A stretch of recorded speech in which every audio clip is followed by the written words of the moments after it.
हाँ, hello students, very good morning. पिछली class में हमने आपको कुछ क्वेश्चन कराए थे 10.3 के। आई थिंक क्वेश्चन नंबर 7 तक हो गया था आपका, और हम आज करेंगे नेक्स्ट क्वेश्चन डिस्कस करेंगे क्लास में। देखिए क्वेश्चन नंबर 8 आपको दिया है, find the equation of line perpendicular to the line x minus 7y plus 5 equal to 0 and having x intercept 3। Means आपको एक लाइन का इक्वेशन दे रखा है and we have to find the equation of line which is perpendicular to these line. कोई भी लाइन का इक्वेशन दे करके आपसे चाहे पैरेलल लाइन का इक्वेशन पूछ सकता है, जो हमने पिछली क्लास में किया था, और यहाँ पर परपेंडिकुलर लाइन का इक्वेशन पूछा है। तो जो लाइन है आपकी x minus 7y plus 5 equal to 0, तो ये लाइन आपके x minus 7y plus 5 equal to 0। तो सबसे पहले हमें क्या करना है, इस लाइन का इंटरसेप्ट निकालना है, सॉरी इस लाइन का हमें स्लोप निकालना है by converting slope intercept form में। हमें इस लाइन को स्लोप इंटरसेप्ट फॉर्म में कन्वर्ट करना है। तो देखिए ये क्या होगा, स्लोप इंटरसेप्ट फॉर्म आपका होता है y equal to M X plus C. तो y equal to M X plus C में कन्वर्ट करने के लिए लेफ्ट साइड में सिर्फ आपको y रखना है, y का कोफिशिएंट 1 होना चाहिए। तो आपको 7 से डिवाइड करना पड़ेगा, x प्लस 5/7 ये आपका होगा। अब आपका स्लोप क्या हो गया इस लाइन का, 1/7। अब हमें इस लाइन के परपेंडिकुलर लाइन का इक्वेशन लिखना है। किसका लिखना है, परपेंडिकुलर लाइन का।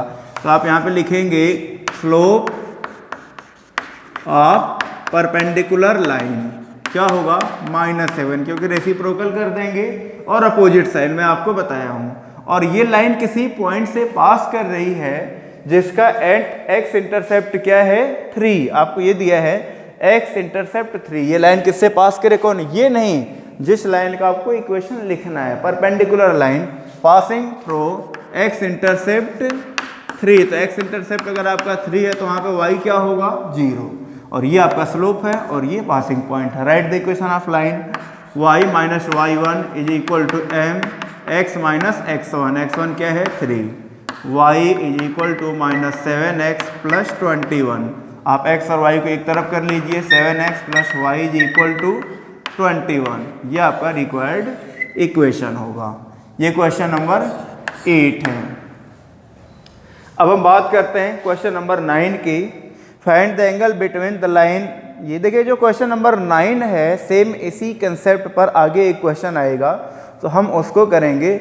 9 आप खुद ट्राई करेंगे और नहीं आएगा तो फिर हम इसके लिए वीडियो बना देंगे। क्वेश्चन नंबर मैं 10 की बात करूं तो ये भी सेम ऐसे ही है, परपेंडिकुलर बेस पर है। 2 पॉइंट्स आपको दे रखे हैं और एक लाइन का इक्वेशन दिया हुआ है, और आपको ये कहा गया है कि ये 2 line, these line intersect these line at right angle. Means 2 line right angle पे इंटरसेक्ट कर रही हैं। तो राइट एंगल पे इंटरसेक्ट कर रहे हैं तो आपको क्या काम करना है, दोनों के स्लोप का प्रोडक्ट -1 के इक्वल होगा। मैं आज थोड़ा सा फास्ट आपको कराऊंगा, इसलिए कि मुझे ये पूरा चैप्टर फिनिश करना है, और फिर कल मैं आपसे ट्रिग्नोमेट्री हम डिस्कस करेंगे, क्योंकि ट्रिग्नोमेट्री पेपर में आ रही है। तो कल से हम ट्रिग्नोमेट्री पर बात करेंगे, ट्रिग्नोमेट्री के क्वेश्चन करेंगे, उसके कंसेप्ट करेंगे। इसलिए मैं आज फास्ट इसको करा करके फिनिश करूंगा ये एक्सरसाइज। तो ये भी आप कर सकते हैं। Question number 11 same parallel line पे बेस्ड है, जो कि क्वेश्चन नंबर 7 और 11 बिल्कुल सेम है, मैं उसकी भी बात नहीं करूंगा। हाँ, क्वेश्चन नंबर 12 जो मैं 9 की बात कर रहा था, उस तरह से आपका क्वेश्चन नंबर 12 है, ये हम करेंगे। 2 line passes through the point 2,3। 2 line किससे पास कर रही है, 2,3 से। मैं क्वेश्चन नंबर 12 की बात कर रहा हूं। 2 line passes through 2,3, it means वो दोनों लाइन का क्या होगा, इंटरसेक्शन पॉइंट होगा। Suppose this line L1 and this line is to be L2। अगर दोनों लाइन एक ही पॉइंट से पास कर रही है, इट मीन्स ऑब्वियसली वो पॉइंट क्या होगा, दोनों का इंटरसेक्शन पॉइंट। और उसके बाद आपसे कहा है कि एंगल इनके बीच का 60 डिग्री है और एक लाइन का स्लोप 2 है, तो आपको अदर लाइन का इक्वेशन बताना है। तो मान लीजिए जो एक लाइन का स्लोप है इसका क्या है, वो इसको मैं स्लोप को m1 से डिनोट कर देता हूँ और इसके स्लोप को m2 से। तो एक लाइन का स्लोप में इसको 2 ले लिया, आप इसको भी ले सकते हो, कोई फर्क नहीं पड़ेगा। और इनके बीच का जो एंगल दे रखा है वो 60 या 30 है, ये एंगल आपका 60 डिग्री है।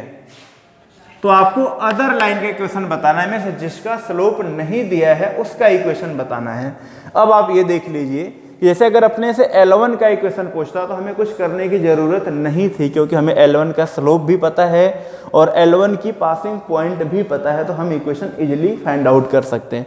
बट अपने से L2 का इक्वेशन पूछ लिया, किसका? L2 का, जो हमें L2 का स्लोप नहीं पता है। तो यहाँ L1 L2 के बीच का एंगल दिया है, दोनों में से एक का स्लोप दिया है, तो पहले हम स्लोप पर काम करेंगे। अब कंसेप्ट आपका आएगा एंगल बिटवीन टू लाइंस का। किसका? एंगल बिटवीन टू लाइंस, जो क्वेश्चन नंबर इसमें भी था, जो मैं आपको छोड़ दिया। क्वेश्चन नंबर 9 में भी यही कंसेप्ट था।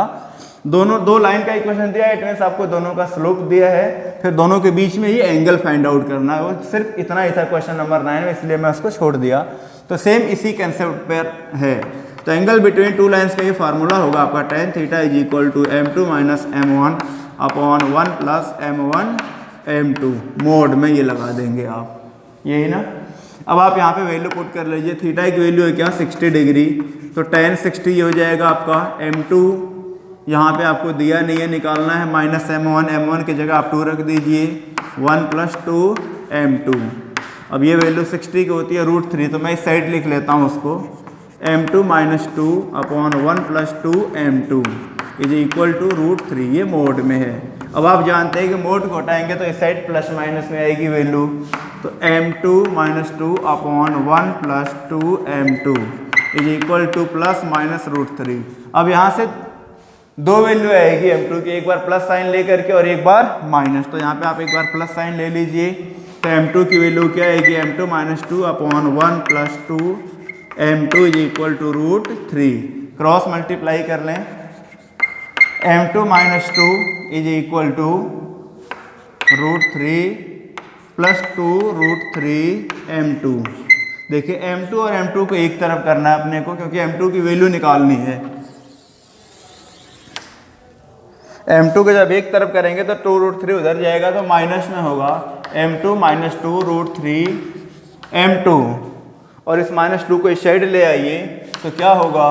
√3 प्लस 2, क्योंकि ये माइनस में तो इस साइड आएगा तो प्लस में। अब इन दोनों में आपको m2 कॉमन आ जाएगा, तो क्या आ गई value? 1 minus 2 √3 is equal to √3 plus 2। यहाँ से m2 की वैल्यू क्या आ गई? √3 प्लस 2 अपॉन 1 माइनस 2 √3। इसको आप हाईलाइट कर दीजिए। इसी तरह से एक बार माइनस में जब लेंगे तब m2 की वैल्यू आएगी, माइनस साइन देखिए यहाँ पे हमने प्लस माइनस दोनों, एक बार प्लस लेकर सॉल्व कर लिया और एक बार माइनस लेकर सॉल्व करते हैं, तो क्या होगा? ये m2 minus 2 upon 1 plus 2 m2 is equal to minus √3। फिर अगेन क्रॉस मल्टीप्लाई आप कीजिए, तो m2 minus 2 is equal to minus √3 minus 2 √3 m2। फिर सेम वही m2 को इस साइड ले आइए और m2 कॉमन ले लीजिए, तो क्या बचेगा? 1 प्लस 2 √3 इज इक्वल टू, ये 2 इस साइड आएगा तो 2 माइनस √3। तो यहाँ से m2 की वैल्यू क्या आ गई? 2 माइनस √3 अपॉन 1 प्लस 2 √3। ये m2 की दूसरी वैल्यू आपकी आ गई। यही क्या? अब ये आपके पास स्लोप है और पासिंग पॉइंट ये है, तो can you right the equation of line L2? Yes. तो पहली लाइन का इक्वेशन देखिए, y माइनस y1 आपका क्या होगा? 3 इज इक्वल टू, मैं ये स्लोप की बात कर रहा हूँ, √3 plus 2 upon 1 minus 2 √3 x minus x1, यही। और सेकेंड इक्वेशन क्या होगा? आप इसको सिंप्लीफाई कर लीजिएगा, मैं इसको यहीं पे छोड़ रहा हूँ क्योंकि थोड़ी सी टाइम की प्रॉब्लम है। y minus 3 is equal to, same ये स्लोप इस बार ये ले लीजिए, 2 minus √3 upon 1 plus 2 √3 x minus 2। तो एक लाइन आपका ये है और एक लाइन का इक्वेशन ये है। ये आपका हो गया क्वेश्चन नंबर 12 है ये। अब फिर हम बात करते, देखिए क्वेश्चन नंबर 13 भी आपका बिल्कुल इजी है। मैं 14 की बात कर रहा हूँ। क्वेश्चन नंबर 13 आपका ये है कि find the equation of right bisector. Right bisector आप जानते हैं कि किसी भी लाइन को वो इक्वल पार्ट्स में भी डिवाइड करे और राइट एंगल पर भी कट करे, तो वो राइट बाइसेक्टर हुआ। तो मैं क्वेश्चन नंबर 14 की बात करूँगा अभी, और 16, 17 की बात करते हैं। तो देखिए क्वेश्चन नंबर 14 में आपको क्या कहा है? Find the coordinate of foot of perpendicular draw from the point -1, 3। इसमें एक फुट ऑफ परपेंडिकुलर की बात कर रहे हैं, तो आपको पहले ये पता होना चाहिए कि फुट ऑफ परपेंडिकुलर होता क्या है। मैं क्वेश्चन के अकॉर्डिंग डायग्राम बनाकर फिर आपको समझाता हूँ कि फुट ऑफ परपेंडिकुलर क्या होता है। इससे रिलेटेड आपको 12th में भी क्वेश्चन मिलेंगे। इसमें 4 चीज़ें आपसे पूछी जा सकती हैं। फुट ऑफ परपेंडिकुलर का कोऑर्डिनेट, इमेज का कोऑर्डिनेट, फुट ऑफ परपेंडिकुलर की लेंथ और इमेज की लेंथ, ये सारे क्वेश्चन इसमें बन सकते हैं। बट आपसे यहाँ पे सिर्फ फुट ऑफ परपेंडिकुलर का कोऑर्डिनेट पूछा है और लाइन का इक्वेशन आपको दे रखा है 3x - 4y - 16 = 0। यहाँ से एक परपेंडिकुलर ड्रॉ किया है इस लाइन पर। लाइन का इक्वेशन है 3x - 4y - 16 = 0 और परपेंडिकुलर ड्रॉ किया -1, 3 से। फिर से हम मैच कर लेते हैं। 3x - 4y - 16 = 0 और जो पॉइंट है वो आपकी है -1, 3। अब देखिए हम इस लाइन पर इस पॉइंट से एक परपेंडिकुलर ड्रॉ किए। हमें क्या निकालना? Coordinate of foot of perpendicular. अब इसको ब्रेक करके आप समझेंगे। फुट ऑफ परपेंडिकुलर, फुट किसका? परपेंडिकुलर का। परपेंडिकुलर कौन हमने ड्रॉ किया? ये नेमिंग कर दीजिए आप। ये हो गया आपका A और ये पॉइंट B और ये मान लीजिए CD है ये लाइन। तो परपेंडिकुलर कौन है? AB। तो AB का फुट कौन सा होगा? तो आप कहेंगे ये B, ये वाली पॉइंट। तो यही इसी पॉइंट का आपको कोऑर्डिनेट निकालना। That point known as foot of perpendicular, इसी का कोऑर्डिनेट निकालना है आपको। तो देखिए हम इसमें करेंगे क्या, कंसेप्ट क्या यहाँ पर अप्लाई होगा। आपको AB का इक्वेशन अगर निकालने हैं आप और आपके पास CD का इक्वेशन है ही, तो एक्चुअली जो पॉइंट B है ये AB और CD की इंटरसेक्शन पॉइंट होगी। तो मैं दोनों इक्वेशन को सॉल्व कर लूँगा तो मुझे x और y की जो वैल्यू आएगी, क्या वो B को रिप्रेजेंट करेगी? बिल्कुल करेगी, क्योंकि B इंटरसेक्शन पॉइंट है AB और CD का। तो फाइनली हमें इस क्वेश्चन में क्या करना है? AB का इक्वेशन निकालना। तो AB का इक्वेशन निकालने के लिए हमें AB की पासिंग पॉइंट भी है, तो सिर्फ हमें AB का स्लोप चाहिए और AB का स्लोप हमें मिलेगा CD की हेल्प से। CD का स्लोप निकाल सकते हैं क्योंकि लाइन दे रखी CD की, इक्वेशन दे रखा है by converting slope intercept form में। तो देखिए ये क्या होगा, इक्वेशन ऑफ, यहाँ से मैं स्लोप निकाल लेता हूँ। यहाँ पे लिखता हूँ 4y = 3x - 16। तो y की वैल्यू क्या हो जाएगी? 3/4x - 4 से आप डिवाइड कर दें तो यही आपका स्लोप होता है। स्लोप ऑफ लाइन CD क्या हो गया? 3/4। तो स्लोप ऑफ लाइन AB का स्लोप क्या होगा? आप जानते हैं, उल्टा रेसिप्रोकल करके नेगेटिव साइन लगा दीजिए क्योंकि परपेंडिकुलर लाइन है। तो ये स्लोप हो गया और पासिंग पॉइंट -1, 3 है। तो इक्वेशन ऑफ लाइन AB, देखिए इक्वेशन ऑफ लाइन AB क्या होगा? y - y1 = m क्या है आपका? -4/3। x - x1 क्या है? सॉरी +1। अब इसको क्रॉस मल्टीप्लाई कर लीजिए। 3y - 9 = -4x - 4। x और y को एक ही तरफ कर लें, 4x + 3y और 9 को साइड अगर आप करते हैं तो ये +9 हो जाएगा और -4 है तो वैल्यू आपकी आ जाएगी 5। ये इक्वेशन आ गया आपका AB का। इसको आप मान लीजिए इक्वेशन नंबर 2 और इसको आप मान लीजिए इक्वेशन नंबर 1। इस 16 को मैं ऐसे भी लिख सकता हूँ = 16। अब मुझे इन दोनों इक्वेशन को सॉल्व करना है। क्या करना है? दोनों को सॉल्व करके x और y की वैल्यू निकालना है। तो आप देखिए पहले तो हमें किसी एक वेरिएबल को सेम करना होगा। जैसे मान लीजिए मैं इसमें 4 से मल्टीप्लाई कर दूं और इसमें 3 से मल्टीप्लाई कर दूं तो x वाला वेरिएबल आपका सेम हो जाएगा। या आप इसमें y वाले को सेम करना है तो इसमें 3 से और इसमें 4 से मल्टीप्लाई कर दीजिए, जो आपका मन करे वैसे कर सकते हैं। तो देखिए मैं इक्वेशन नंबर 1 में 4 से मल्टीप्लाई कर रहा हूँ, फिर मैं माइनस करूँगा इक्वेशन नंबर 2 में 3 से मल्टीप्लाई करने के बाद। तो इक्वेशन नंबर 1 में 4 से मल्टीप्लाई कीजिए तो क्या होगा? ये आपका 12x - 16y = 4 से करना तो राइट साइड में भी करना पड़ेगा 64। और इक्वेशन नंबर 2 में 3 से मल्टीप्लाई करना तो ये भी आपका हो गया 12x और यहाँ से 3 से करेंगे तो 9y और इसमें 3 से करेंगे 15। अब आपको क्या करना, हमें एक वेरिएबल को रिमूव करना है, कैंसिल करना है। तो आपको सब्ट्रैक्ट करना पड़ेगा, यहाँ नेगेटिव साइन आ जाएगा और यहाँ पे नेगेटिव, तो ये कैंसिल हो गया। -16 - 9 क्या हुआ? -25y, और ये क्या हो गया 64 - 15, क्या 49 आएगा? बिल्कुल। तो y की वैल्यू आपकी आ गई 49/25 माइनस में। ये तो आपकी y वाली पॉइंट आ गई। अब अपने को x वाली पॉइंट निकालनी है, तो या तो आप ये y की वैल्यू फर्स्ट में रख दें या सेकेंड में रख दें, तो आपको x की वैल्यू मिल जाएगी। मैं ये पुट कर दे रहा हूँ फर्स्ट में, पुट इन इक्वेशन नंबर 1 में y की वैल्यू रखिए, देखिए क्या होगा 3x - 4, और ये ऑलरेडी माइनस में है, 49/25 इज इक्वल टू 16। तो देखिए क्या होगा 3x इज इक्वल टू, ये माइनस माइनस प्लस हो जाएगा, और जब फिर उस साइड ले जाएंगे तो फिर माइनस होगा, ये minus minus plus, left side में प्लस में, राइट साइड में जाएगा माइनस में। 4 से इसमें मल्टीप्लाई कर लीजिए, 4 से जब मल्टीप्लाई करेंगे तो 4 का 9 में करेंगे तो 36, और 16 और 3 19, 196। अगेन फिर से कर ले, 36 और 16, 17, 18, 19। ठीक है, अब इसको सॉल्व करना आपको, तो एलसीएम ले लीजिए। 4 का 25 और 16 को मल्टीप्लाई करेंगे तो आई थिंक 400 -196 अपॉन 25। तो 400 में से 196 को माइनस करेंगे तो आपका आ जाएगा 204 अपॉन 25। ये 3x की वैल्यू है। तो देखिए अब 3 से x की वैल्यू क्या आ जाएगी 204 अपॉन 25 इंटू 3। तो इस 3 से कैंसिल करें, 3 6 2 जा 18, और बच गया यहाँ पे 2 और 3 और 8 68, मीन्स आपकी जो वैल्यू आ गई 68 अपॉन 25। ये तो x की वैल्यू आई, और y की वैल्यू ये है। तो फुट ऑफ परपेंडिकुलर का जो कोऑर्डिनेट आपका हुआ वो क्या हुआ, x की वैल्यू पहले आप लिखेंगे 68/25, और y की वैल्यू क्या है -49/25। फिर भी आप एक बार कैलकुलेशन अपने बिहाफ पर चेक कर लीजिएगा, मुझे लगता है यही आंसर है।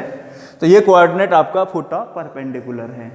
अपने को इसमें इमेज एक बनता, हमें पूछा नहीं फुट ऑफ परपेंडिकुलर की लेंथ, फुट ऑफ परपेंडिकुलर का इक्वेशन, तो ये सब पूछा नहीं है, तो हम नहीं निकालेंगे। बाकी आप 12th में पढ़ेंगे तो इससे रिलेटेड क्वेश्चन आएगा। तो ये क्वेश्चन नंबर 14 की बात रही। 15 बिल्कुल इजी है आपका, मैं उसको छोड़ रहा हूँ। मैं क्वेश्चन नंबर 16 और 17 पर आता हूँ, ये दोनों इंपॉर्टेंट सम हैं, इनको कराकर फिर हम वीडियो ओवर करेंगे। तो क्वेश्चन नंबर 16 में देखिए आपको दो डिस्टेंस की बात कर रहे हैं, और वो दो डिस्टेंस आपको P और Q दे रखे हैं। P और Q क्या हैं कि दो डिस्टेंस है, कहाँ से हैं, ओरिजिन से हैं, दो अलग अलग लाइन से। अपने को कुछ प्रूव करना है। देखिए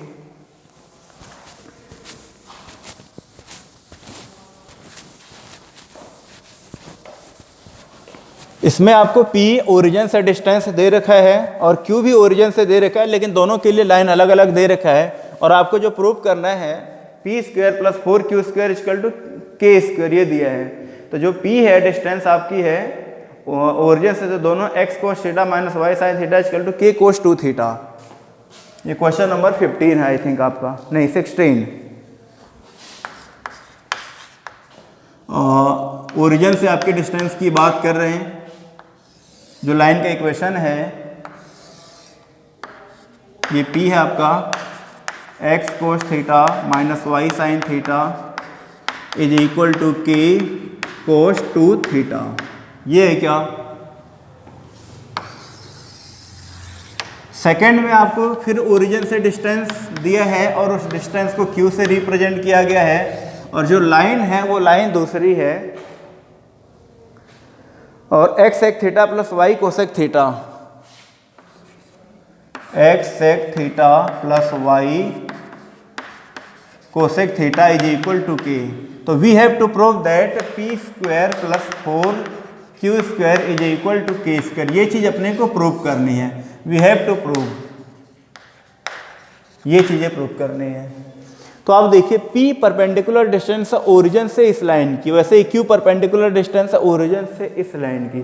तो कंसेप्ट अपने को पता है, ओरिजिन डिस्टेंस निकालने का फार्मूला यहाँ पर अप्लाई करना होगा। बट एक चीज़ मैं आपको बताया था कि जब भी आप डिस्टेंस फार्मूला अप्लाई करें, जो कांस्टेंट टर्म हो उसको आप लेफ्ट साइड ही ले आएँ। तो ये राइट साइड है, तो मैं इसको ऐसे ही कर सकता हूँ, इसको इस साइड अगर ले आएंगे तो -K cos 2θ = 0 हो जाएगा।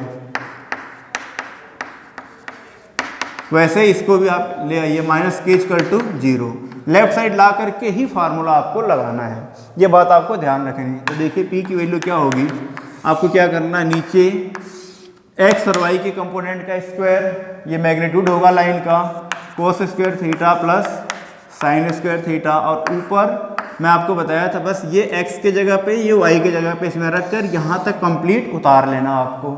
देखिए x के जगह रखेंगे तो ये 0, y की वैल्यू भी क्या है 0, सिर्फ क्या बच गया आपके पास माइनस के कोस 2 थीटा। देखिए रूट के अंदर क्या है आपका 1, कोस square theta plus sine square theta क्या होगा 1, और 1 का स्क्वायर रूट 1 ही होगा।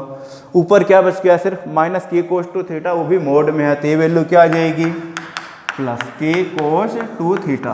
अब आप इसका एक स्क्वायर कर लीजिए, स्क्वायरिंग बोथ साइड, क्योंकि अपने को जो प्रूव करना उसके अकॉर्डिंग अपने को चलना है। इसमें पी स्क्वायर है तो स्क्वायरिंग बोथ साइड करेंगे, तो P square equal to K square cos square 2 theta.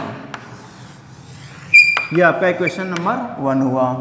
अब मैं वैसे ही बात करूंगा इस लाइन में, तो इस लाइन में जो डिस्टेंस आपको दे रखी Q, फिर सेम वही फार्मूला आप अप्लाई कीजिए, नीचे लाइन का magnitude sec square theta plus cosec square theta, और ऊपर इस पॉइंट को रख देंगे तो ये 0, सिर्फ माइनस के बच जाएगा। देखिए जल्दबाजी में बच्चे इसको भी 1 लिख देते हैं, बट ये sine square theta plus cos square theta नहीं है, ये sec square theta plus cosec square theta, ये 1 नहीं होगा। इसको हमें सिंप्लीफाई करना होगा, हमें सेक और कोसेक को साइन और कोस में कन्वर्ट करके सिंप्लीफाई करेंगे। तो ये ऊपर तो हो जाएगा के, मोड से बाहर आएगा तो क्या होगा के। अब ये देखिए इस सेक को क्या लिख सकते हैं हम 1 by cos square theta, cosec को 1 बाई साइन स्क्वायर थीटा, के अपॉन एलसीएम इसमें लेंगे तो नीचे क्या आ जाएगा sign square theta cos square theta, sign square theta यहाँ पे आ जाएगा प्लस कोस स्क्वायर थीटा यहाँ पे आ जाएगा। क्या यही एलसीएम आएगा? बिल्कुल। अब ये ऊपर वाला टर्म ये 1 हो जाएगा आपका, और ये देखिए प्रोडक्ट में है और दोनों का स्क्वायर है, और ये 1 हुआ, ये दोनों का स्क्वायर है, तो ये बिल्कुल रूट खत्म हो जाएगा, ये 1 by sine theta cos theta आएगा। क्या आ जाएगा? जो Q की वैल्यू है वो आ गई आपकी K upon 1 by sine theta cos theta. अब ये 1 by sine theta cos theta, तो साइन थीटा कोस थीटा ऊपर चला जाएगा। अब यहाँ पर आपको एक काम करना है, देखिए यहाँ पे जो पी स्क्वायर है इसमें जो एंगल है कोस में वो 2 थीटा है। क्या है? 2 theta.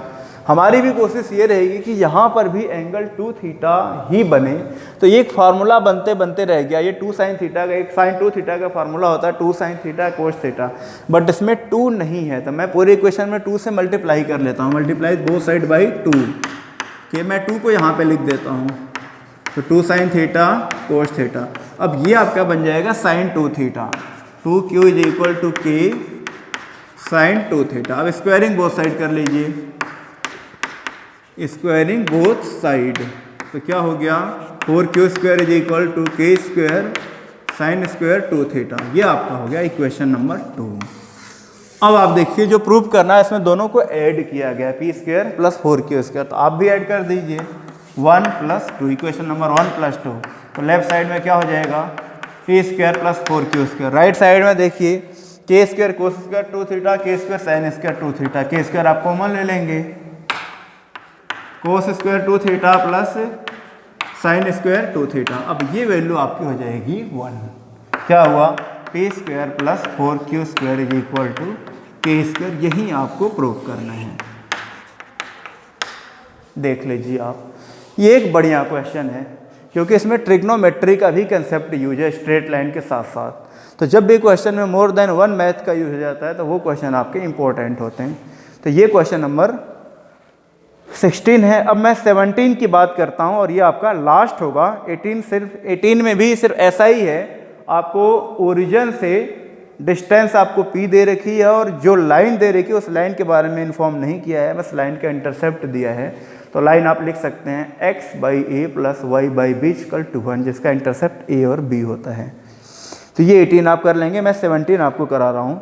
In triangle ABC with vertices, आपको ट्राइंगल दे रखा है और उसकी अल्टीट्यूड से रिलेटेड वो बात कर रहे हैं। आपको अल्टीट्यूड का इक्वेशन और अल्टीट्यूड की लेंथ निकालनी है। क्या निकालना है? लेंथ और इक्वेशन। तो देखिए आप अल्टीट्यूड की लेंथ और इक्वेशन कैसे निकालेंगे। Question number 17, 2 3 4 -1।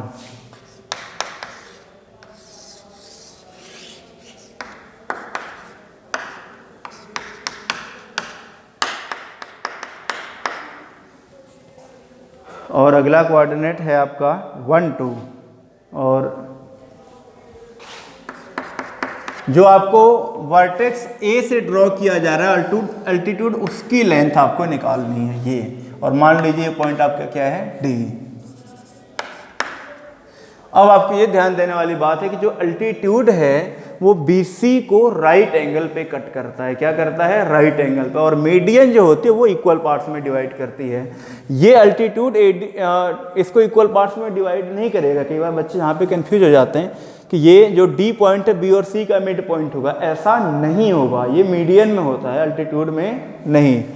तो हम पहले क्या करेंगे, देखिए हमें इसका इक्वेशन भी निकालना है। तो आप ध्यान से देखें तो आपको AD एक पासिंग पॉइंट है, और अगर हमें इसका स्लोप मिल जाए तो हम इक्वेशन बड़े इजीली लिख सकते हैं। तो इसका स्लोप निकालने के लिए हमें BC का स्लोप निकालना होगा, क्योंकि AD BC के क्या है? परपेंडिकुलर है।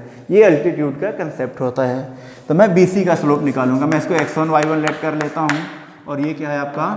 x2 y2। तो स्लोप ऑफ BC देखिए क्या होगा?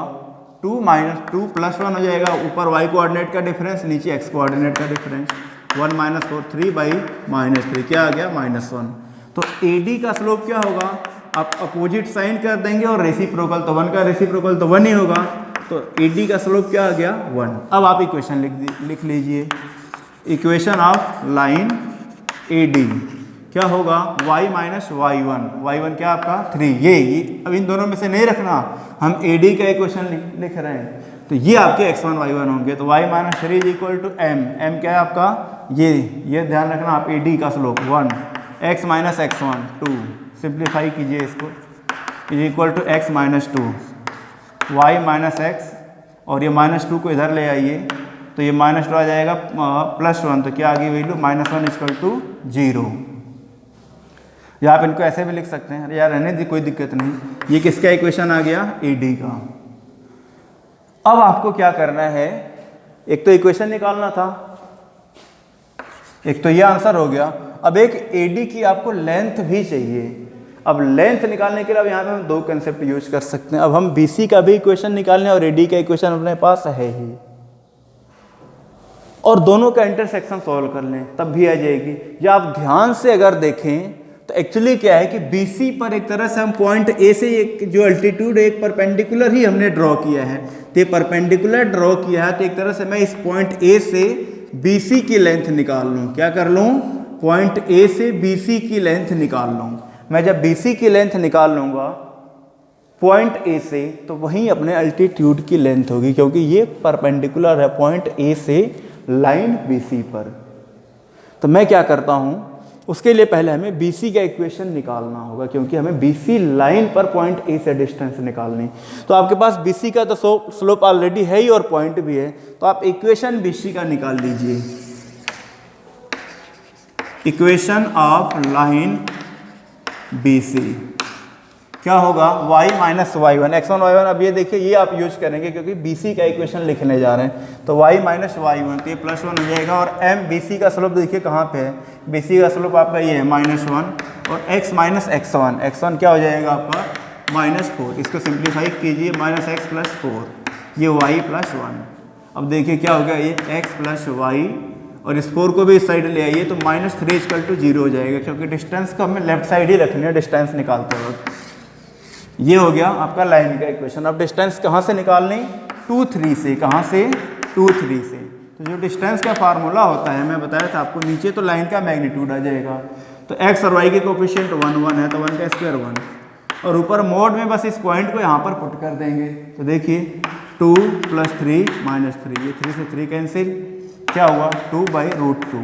क्या आ गया? डिस्टेंस √2। ये आपका आंसर हुआ, जो अल्टीट्यूड की लेंथ हुई।